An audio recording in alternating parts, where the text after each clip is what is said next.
Ikaw ang dahilan ng kanyang paglayo.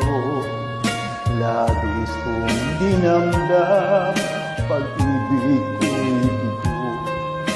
Siya'y umibig sa'yo, sana'y mahalin mo katulad ng pagmamahal ko.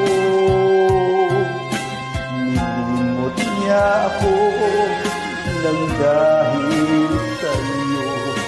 Dapat kong tanggapin sapagkat palad ko ang kaligayahan niya ay nasa sa'yo.